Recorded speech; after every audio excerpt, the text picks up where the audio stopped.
નમસ્કાર, તમે જોઈ રહ્યા છો મંતવ્ય ન્યૂઝ અને ગુજરાત 87 સાથે હું આપની સાથે મહેન્દ્ર। સમાચારની શરૂઆત કરીએ તો હવામાન વિભાગથી મહત્વના સમાચાર સામે આવી રહ્યા છે। તો મહત્વના સમાચાર સામે આવી રહ્યા છે કમોસમી વરસાદને લઈને, જ્યાં ગુજરાત પર ફરી એકવાર કમોસમી વરસાદ એટલે કે માવઠાનો ખતરો જોવા મળશે।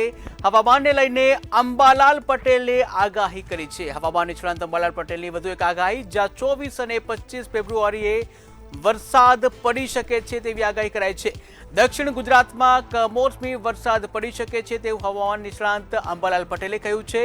જ્યાં હવામાનને લઈને અંબાલાલ પટેલ દ્વારા આ અગત્યની જે આગાહી કરવામાં આવી છે, ત્યારે આવનાર જે 24 અને 25 તારીખે કમોસમી વરસાદ પડી શકે છે, ત્યારે ગુજરાત પર ફરી એકવાર માવઠાનો જે ખતરો જોવા મળી રહ્યો છે। હવામાન નિષ્ણાંત અંબાલાલ પટેલ દ્વારા આ આગાહી કરવામાં આવી છે, જ્યાં 24 અને 25 ફેબ્રુઆરીએ જે દક્ષિણ ગુજરાતમાં કમોસમી વરસાદ પડી શકે છે। ત્યારે આ સમાચારને લઈને જે ખેડૂતો છે, ખેડૂતોની ચિંતામાં વધારો થયો છે।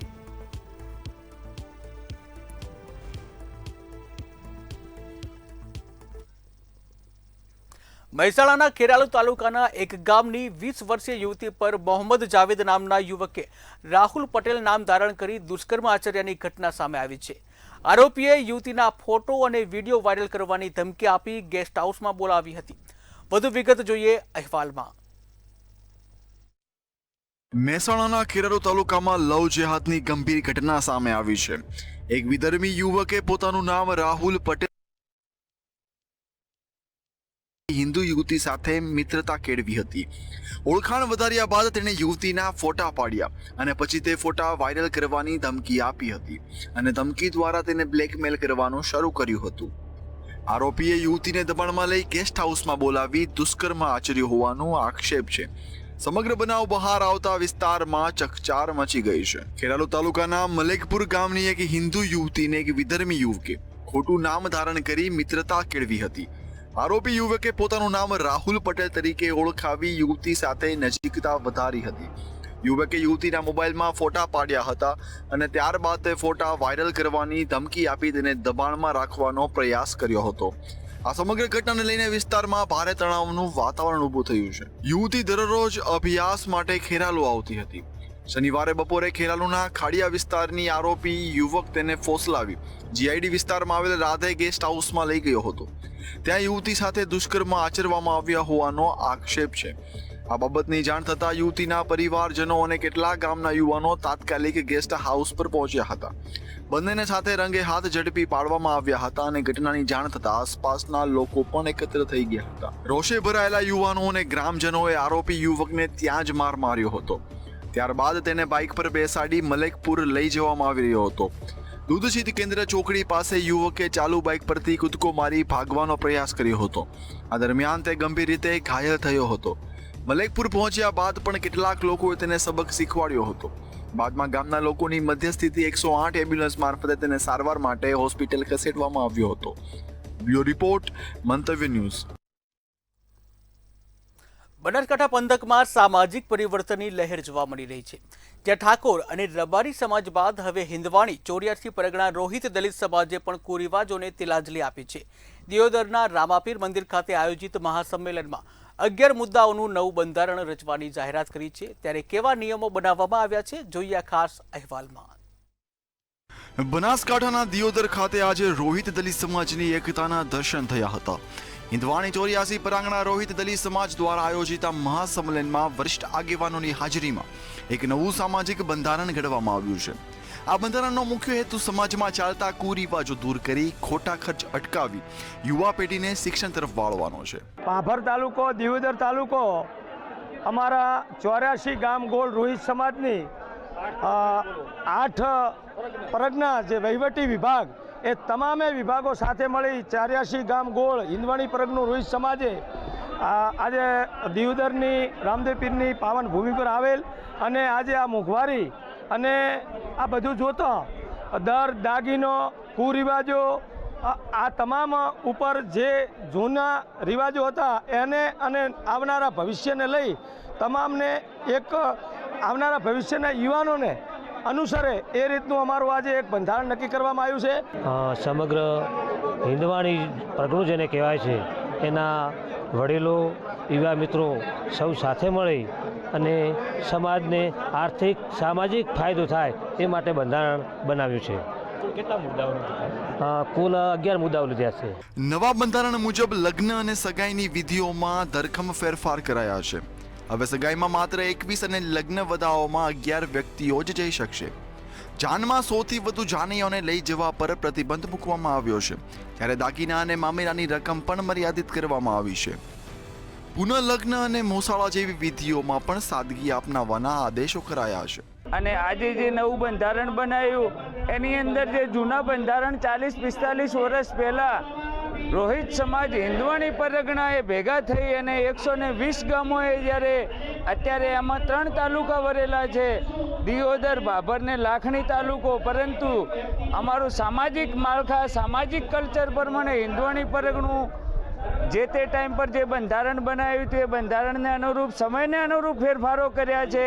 અને અત્યારે આર્થિક પરિસ્થિતિ દરેક સમાજની અંદર બધા વર્ગોને હોતી નથી, એના કારણે સમાજે ખર્ચ અને વહીવટીમાં તકલીફો પડતી હતી, જેમાં ગરીબ પ્રજાનું શોષણ થતું હતું અને આર્થિક રીતે ખૂબ નુકસાન જતું હતું. બહેનો દીકરીઓને સમાજમાં કુરિવાજોના લીધે ઘણા બધી મુશ્કેલીઓ ઊભી થતી હતી. સૌથી મહત્વનો સુધારો મરણ પ્રસંગે કરવામાં આવ્યો છે.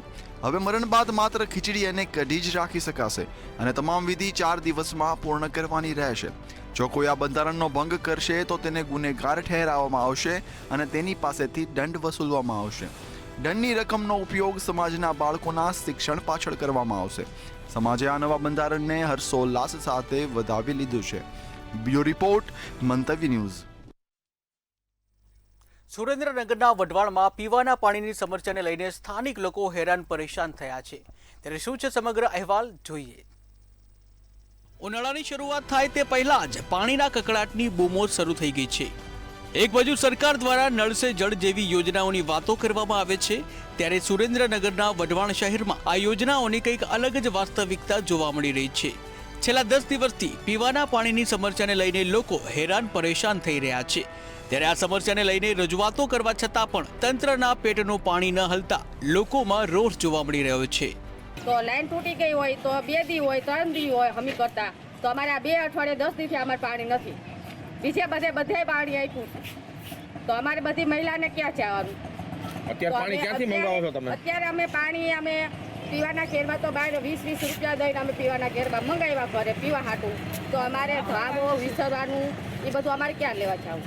તો અમે સુવિધા કીધું કે અમને પાણીના ટાંકા અમને નખાઈ દો, તો અમને કહેશે પાણીના ટાંકા ફૂટી ગયા છે. 10 દીથી પાણી નથી આવ્યું. પાણીનો અમે માવડે જાવું પાણી આપતા નથી. ના એમ કે ફૂટી જાય છે તારે એમ કરવાની, તારે પાણી આપવાનું છે. પાણી નહીં આપે તો અમે રોડ ઉપર બેસી જઈશું, રોડ રસ્તા બંધ અમે કરી નાખશું. પાણી આવ્યું નથી 2 અઠવાડિયેથી, 10 દીથી. પાણીમાં ચીમ વાપરવું. ક્યાં રજૂઆત કરી તમે? અમે અહીંયા મ્યુનિસિપાલિટી ગયા, અહીંયા પાણી પંપે ગયા, કોઈ જવાબ દેતા નથી. હવે અમે રોડ ઉપર બેસી જાવી. હવે કહેતો બધા શું કહે છે એ લોકો પાણીનું? એ કે પાઇપલાઇન તૂટી ગયા, હમી થાય ત્યારે આવશે પાણી કે ક્યારે થશે એવું કઈ નથી કહેતા? એવું કાંઈ નથી કહેતા. આજે ધોળીપોરથી જે દોદરે કોઠાવાળો રસ્તો છે, ત્યાંથી છેક નવા દરવાજા સુધીની વિસ્તારમાં આજે ઘણા 10 દિવસ ઉપરાંતથી પાણી આવતું નથી અને પાણી માટે આ નગરપાલિકાએ વારંવાર રજૂઆત કરવા છતાં પાણીના ટેન્કર પણ આપતા નથી. અત્યારે જોવા મળે આ પછાત વિસ્તાર છે, જે કોળી સમાજ, દલિત સમાજ તથા મુસલમાન સમાજ રહેતો વિસ્તાર છે, જે રીતે ભારતીય જનતા પાર્ટીનો મતદાર નથી, એના માટેના રાગદેશ રાખી અને પર્ટિક્યુલર તે અહીંયા પાણીના ટેન્કર આપવામાં આવતા નથી અને આ કોઈ જવાબ આપવામાં આવતું નથી. આજે મેઇન લાઇન ધોરી, આ મેઇન લાઇન કહેવાય, એ લાઇન તૂટી ગઈ છે અને ગટર સાથે જોઈન્ટ થઈ ગઈ છે. તેમ છતાં કોઈ તંત્ર ધ્યાન આપતું નથી. સ્થાનિકોનો આક્ષેપ છે કે હલકી ગુણવત્તાનું કામ થતા એક સાંજે ત્યાં તેર તૂટે જેવી પરિસ્થિતિ છે. અનેક જગ્યાએ પીવાના પાણીની લાઈનોમાં લીકેજ હોતા પાણીનો વેડફાટ થઈ રહ્યો છે. મહિલાઓએ પાણીની ટાંકીએ પહોંચી અને ઉગ્ર રજૂઆતો કરી હતી. તાત્કાલિક ધોરણે પાણી વિતરણ વ્યવસ્થા શરૂ કરવામાં આવી તેવી માંગ કરવામાં આવી હતી. જો પાણી વિતરણ નહીં થાય તો સુરેન્દ્રનગર ધંધુકા નેશનલ હાઈવે જામ કરી વિરોધ કરવાની ચીમકી પણ ઉચ્ચારવામાં આવી હતી. અશોક રામી, મંતવ્ય ન્યૂઝ, સુરેન્દ્રનગર. બનાસકાંઠા જિલ્લામાં પાણીની સમસ્યાને ધ્યાનમાં રાખીને રાજ્ય સરકારનો મહત્વપૂર્ણ નિર્ણય સામે આવ્યો છે. ત્યાં નર્મદાનું નીર હવે બનાસકાંઠાના તળાવો સુધી પહોંચશે. 43 કરોડ રૂપિયાના ખર્ચે ચાંગા દાંતીવાડા પાઇપલાઇન દ્વારા કુલ 46 તળાવો ભરવાનો નિર્ણય લેવાયો હતો, જેમાં ડીસાના 29, કાંકરેજના 15 અને દાંતીવાડાના 2 તળાવોનો સમાવેશ કરવામાં આવ્યો છે, જેને લઈને ખેડૂતોમાં ખુશીની લહેર જોવા મળી. ભારત માતા કી જય. જય બોલવાનું કારણ એમ છે કે જય જેવું કામ થઈ રહ્યું છે ને તળાવનું કામ પૂર જોશમાં ચાલે છે. ભૂપેન્દ્રભાઈ બહુ જોશમાં પાણીદાર ધારાસભ્ય પરવીનભાઈ માળીએ જે ગુંજ ઉઠાઈ કે ભાઈ પાણી ધારાસભ્ય એટલે પરવીનભાઈ માળી ને એમને જે તળાવનું કામ કર્યું છે એ ને કામ બહુ જોશમાં ચાલી રહ્યું છે. અમારું બી તળાવ ટૂંક સમયમાં ભરવાની પણ પરવાનગી આપી દીધી છે. મારું નામ સુરેશભાઈ માળી. ગુજરાત સરકાર દ્વારા હમણાં ટૂંક જ સમયમાં નર્મદાના પાણીથી તળાવો ભરવાની મંજૂરી આપવામાં આવી છે. એમાં અમારા માલગઢના 2 તળાવોને પણ ઉમેરો કરવામાં આવે છે. એ બદલ પ્રવીણભાઈ માળી દ્વારા ખૂબ જ સતત મહેનત કરતા હતા. એમનું નામ છે ધારાસભ્ય પ્રવીણભાઈ માળી, એટલે પાણીદાર ધારાસભ્ય. એ પાણીદાર ધારાસભ્ય છે, એમને કરી બતાવ્યું અને ડીસા તાલુકામાં લગભગ 29 જેવા તળાવોની મંજૂરી અપાવી છે અને ટૂંક જ સમયમાં આ તળાવો ભરાશે, જેથી આજુબાજુના ખેડૂતોને ખૂબ જ મોટો ફાયદો થશે. એક ખેડૂત પુત્ર છું. અમારે ડીસા તાલુકામાં પાણીના તળાવ દિવસે દિવસે ખૂબ જ ઊંડા જઈ રહ્યા છે, જેના કારણે સરકાર પણ મથામણ કરી રહી છે અને જે તળાવો 23 તળાવો પાસ થયા છે ચાંગા દાંતીવાડા કેનાલ દ્વારા, જે માલગઢના પણ 2 તળાવ ભરવામાં આવશે અને ડીસા તાલુકાના લગભગ 23 જેટલા તળાવ ભરવામાં આવશે, જેના કારણે ખેડૂતોને ખૂબ જ ફાયદો થશે. જંગલેશ્વરમાં આવતીકાલે મેગા ડિમોલેશન કાર્યવાહી હાથ ધરવામાં આવશે, ત્યારે રાજકોટના જંગલેશ્વરમાં મેગા ડિમોલેશનને લઈને તમામ જે તૈયારીઓ છે તૈયારીઓ શરૂ કરવામાં આવી હતી. પોલીસ અને કોર્પોરેશન દ્વારા એક્શન પ્લાન તૈયાર કરવામાં આવ્યો, જેમાં 1500 પોલીસ, 1200થી વધુ મહાનગરપાલિકાનો સ્ટાફ, 7 ફાયરની ટીમ તેમજ પીજીવીસીએલની ટીમ ખડેપગે તૈનાત રહી છે. આ સાથે જ 7 જેટલી ટીમ દ્વારા 14 શેરીઓમાં ડિમોલેશન કરવામાં આવશે અને 87,700 ચોરસ મીટર જગ્યા પર તંત્ર દ્વારા ખુલ્લી જગ્યા કરવામાં આવશે.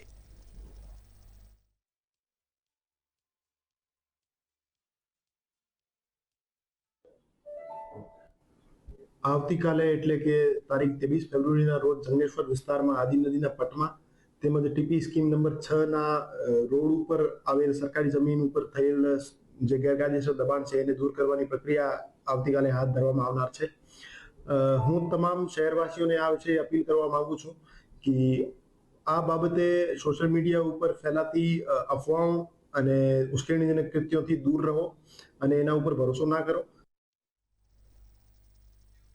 અમદાવાદ એરપોર્ટ પર સોનાની દાણચોરી ઝડપી પાડવામાં આવી છે. અબુધાબીથી આવેલા મુસાફર પાસેથી 135 ગ્રામથી વધુ સોનું મળી આવ્યું હતું.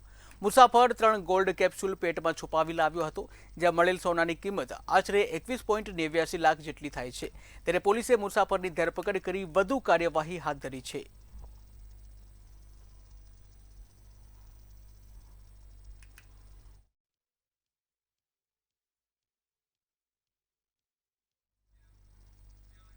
તો રજૂ કરાયેલ બજેટ અંગે પાલ આંબલિયાની પ્રતિક્રિયા સામે આવી છે. તેમણે બજેટમાં જે ગેડ અંગે સવાલો ઉઠાવ્યા છે. તેમણે કહ્યું કે 1 વર્ષ પહેલા ગેડ વિસ્તાર માટે 1500 કરોડ ફાળવવામાં આવ્યા હતા, તો 1 વર્ષ પછી 1500 કરોડમાંથી કેટલા રૂપિયા વપરાયા તે અંગે સવાલો કર્યા હતા. તેમણે કહ્યું હતું કે ગેડ અંગે થયેલ ખર્ચા વિશે સરકારે રિપોર્ટ રજૂ કરવો જોઈએ. બજેટ સત્રની અંદર ઘેડ વિસ્તારના પ્રાણ પ્રશ્નોના નિરાકરણ માટે રાજ્ય સરકારે બજેટમાં 1500 કરોડ રૂપિયા ફાળવ્યા હતા, એને પૂરું થાય છે. આ 1 વર્ષની અંદર રાજ્ય સરકારે 5-6 પ્રેસ કોન્ફરન્સો કરી, એના સિવાય કેટલા કામોની આ 1500 કરોડ પૈકીના કેટલા કામોને સૈદ્ધાંતિક મંજૂરી આપવામાં આવી છે, કેટલા રૂપિયાના કામોને વહીવટી મંજૂરી આપવામાં આવી છે, કેટલા કામો માટે સરકારે ટેન્ડર પ્રક્રિયા, આ ટેન્ડર પ્રક્રિયામાંથી કેટલા કામો પૂર્ણ થયા છે અને કેટલા કામો હજી કરવાના બાકી છે. જામનગરના સિક્કા ગામમાં નાજ સિનેમા પાસેથી અંબેર ગ્રીસ પાસે એક વ્યક્તિને ઝડપી પાડવામાં આવ્યો છે. એસઓજીની ટીમે મોટી કાર્યવાહી કરતા આશરે 2.69 કિલો અંબેર ગ્રીસ જપ્ત કરી હતી, જેની બજાર કિંમત અંદાજે 2,06,90,000 રૂપિયા આંકવામાં આવી હતી. કાર્યવાહી દરમિયાન ઇમરાન દાઉદભાઈ ભાયાને પકડી પાડી આગળની કાર્યવાહી હાથ ધરવામાં આવી.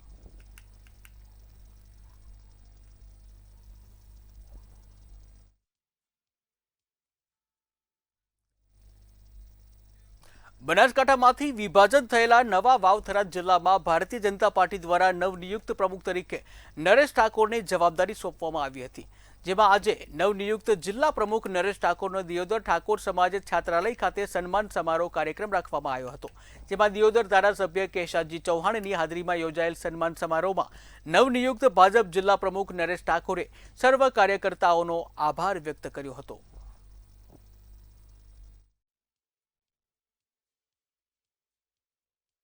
બધા વચ્ચે અત્યારે કહું છું કે મને પાર્ટી આટલી મોટી જવાબદારી આપી છે અને એની ખાતરી આપું છું કે સૌ કાર્યકર્તાઓ જે કામ કરે છે અને એક કાર્યકર્તાને અન્યાય નહીં થવા દઉં અને બધાને સાથે લઈ અને કામ કરીશ એવી તમને ખાતરી આપું છું। ઇંગ્લેન્ડના વેસ્ટ મિડલેન્ડ કમ્બાઇન્ડ ઓથોરિટીના વેસ્ટ મિડલેન્ડના મેયર રિચાર્ડ પાર્કર અને હાઈ લેવલ ડેલિગેશને જે મુખ્યમંત્રી ભૂપેન્દ્ર પટેલની મુલાકાતે આવ્યા હતા। તેમણે higher education, green economy, EV, skill development, sport infrastructure, AI advance manufacturing જેવા વિવિધ ક્ષેત્રોમાં સહયોગની તત્પરતા દર્શાવી હતી, તેમજ સહયોગના ક્ષેત્રમાં વધુ સંકલન માટે ગુજરાત વેસ્ટ મિડલેન્ડની જોઈન્ટ વર્કિંગ ગ્રુપની રચના કરાશે।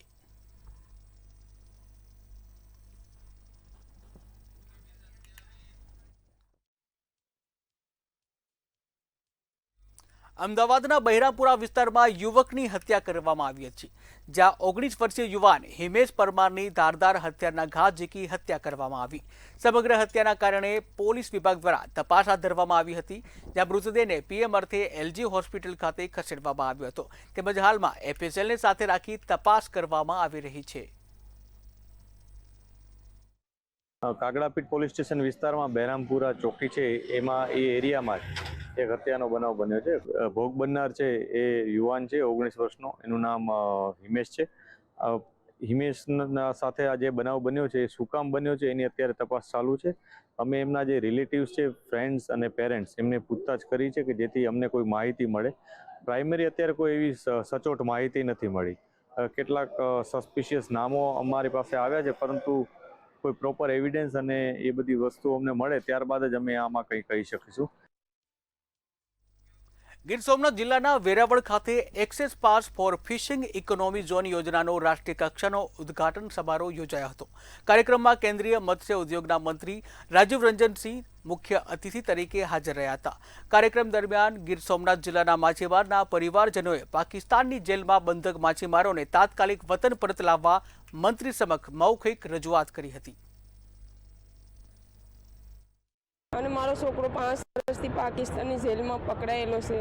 અટાણા સુધી એનો કોઈ નામની, નિશાનની, ફોટોની, ચિઠ્ઠીની એને અમે જોવા બી મળતા નથી કે એ લોકો અમને જોવા મળતા। મારો વર ગુજરી ગયો તો મારા દીકરાને ખબર નથી।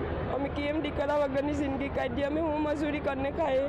અમે રજૂઆત તો અમે એમ કરીએ કે અમારા બધી માસી લોટ છે એને બધીને છૂટા કરે।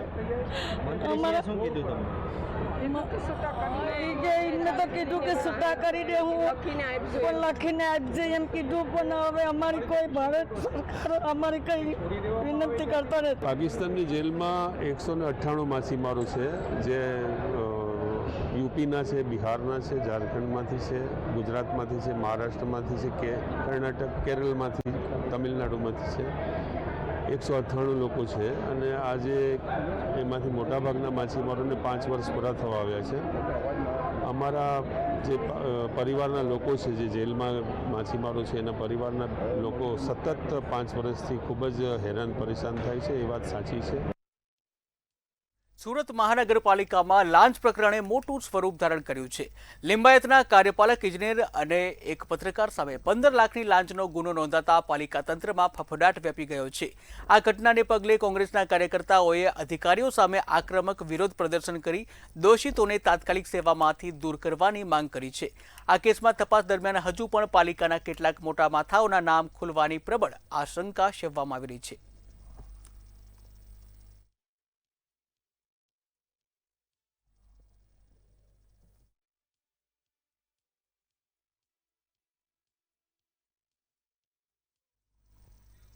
રાજકોટમાં ગ્રામ્ય જિલ્લા SP દ્વારા મોટી કાર્યવાહી હાથ ધરવામાં આવી હતી। વિછિયાના મોટા માત્રા ગામે પોલીસ તંત્ર દ્વારા કોમ્બિંગ કરવામાં આવ્યું હતું, જ્યાં એલસીબી, એસઓજી સહિત પોલીસ કોમ્બિંગમાં જોડાઈને ગુનેગારોના રહેણાંક મકાનોમાં સર્ચ ઓપરેશન હાથ ધરવામાં આવ્યું હતું.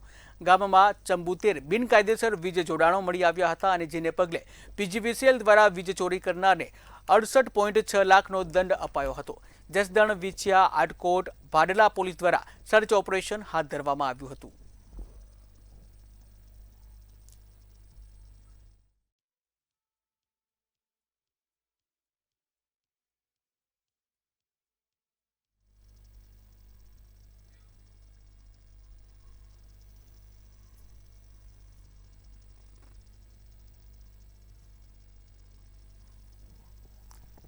સુરત શહેરમાં કોર્પોરેશનમાં લાંચ પ્રકરણ અંગે ગરમાવો જોવા મળ્યો હતો. લિંબાયતના કાર્યપાલક ઇજનેર સામે લાંચનો ગુનો નોંધાયો હતો. ઇજનેર અને પત્રકાર સામે 15 લાખની લાંચનો ગુનો દાખલ કરવામાં આવ્યો. સમગ્ર મામલે કોંગ્રેસના કાર્યકર્તાઓ દ્વારા અધિકારીઓ સામે વિરોધ પ્રદર્શન કરવામાં આવ્યું, જ્યાં દોષિતોને તાત્કાલિક સેવામાંથી દૂર કરવાની માંગ પણ કરવામાં આવી હતી.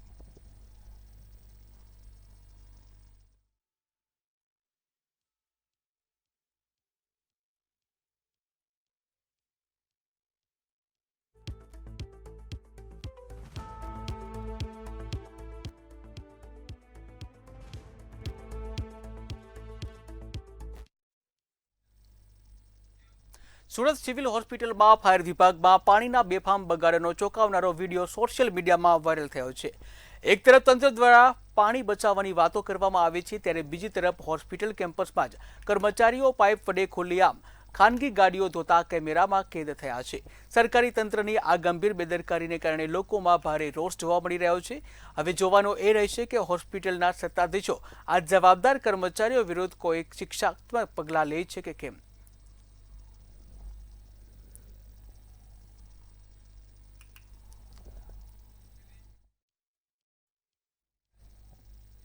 સુરતમાં પાંડેસરા પોલીસ દ્વારા યુવકને માર માર્યાનો આરોપ લગાવવામાં આવ્યો હતો. શ્યામ આહિર નામના યુવકને ઢોર માર મારવામાં આવ્યો હતો, જ્યાં ઘરેલુ ઝઘડા બાદ પોલીસ મથકે લઈ જતા 2 પોલીસ કર્મચારીઓએ યુવકને ઢોર માર માર્યો હતો. ગંભીર ઈજાઓ થતા યુવકને સિવિલ હોસ્પિટલ ખસેડવામાં આવ્યો હતો. बच्चे के वजह से मेरा और मेरी बीवी का झगड़ा हो गया था, तो बीवी ने क्या किया, पुलिस स्टेशन लेके गई, हमारा सुलह हो गया. तो फिर मैं वहाँ पे एक नाइट रुक गया, तो पुलिस वालों ने रात के 2 बजे में छोड़ा ही नहीं, इसको इधर ही रहने दो, तो मारा, मुझे डंडे से मारा, बहुत मारा. જૂનાગઢના કેશોદમાં અસામાજિક તત્વોનો આતંક દિવસે ને દિવસે વધી રહ્યો છે, ત્યારે અસામાજિક તત્વોએ માંગરોળ રોડ ઉપર એક યુવાન ઉપર હુમલો કરી ₹8,900ની લૂંટ ચલાવી હતી. સમગ્ર બનાવની જાણ થતાં પોલીસે ગુનો નોંધી વધુ તપાસ હાથ ધરી હતી, જ્યાં પોલીસે ગણતરીના કલાકોમાં જ 3 આરોપીઓની ધરપકડ કરી હતી. પોલીસે આરોપીઓને ઘટના સ્થળે લઈ જઈ રિકન્સ્ટ્રક્શન કરાવ્યું હતું.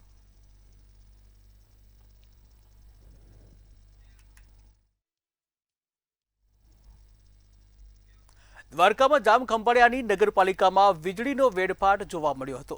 નગરપાલિકા પ્રમુખની ખાલી ચેમ્બરમાં લાઇટો, પંખા ચાલુ જોવા મળ્યા હતા.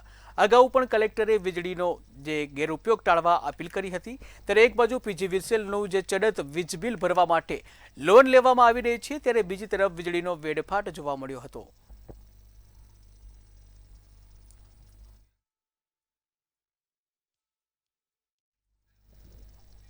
ભરૂચમાં નકલી પોલીસ બની તોડબાજી કરનારા 4 સીઝરોની હરકતને કારણે એક હૃદયરોગી યુવાને જીવ ગુમાવ્યો છે. રહાડપોર પાસે પત્ની સાથે જઈ રહેલા ઉર્વિશ મોદીને આ ટોળકીએ આંતરી અને પોલીસ હોવાનો રોપ જમાવી ધમકાવ્યા હતા. નકલી પોલીસની દાદાગીરીથી ગભરાઈ ગયેલા યુવાનને ચાલુ રસ્તે હાર્ટ એટેક આવતા કરુણ મોત નીપજ્યું હતું. પોલીસે આ મામલે સાપરાધ મનુષ્યવધનો ગુનો નોંધી 4 આરોપીઓની ધરપકડ કરી છે, ત્યારે તપાસમાં બહાર આવ્યું છે કે ધમકાવનાર આરોપીઓની પોતાની ગાડી પર નંબર જ ન હતો.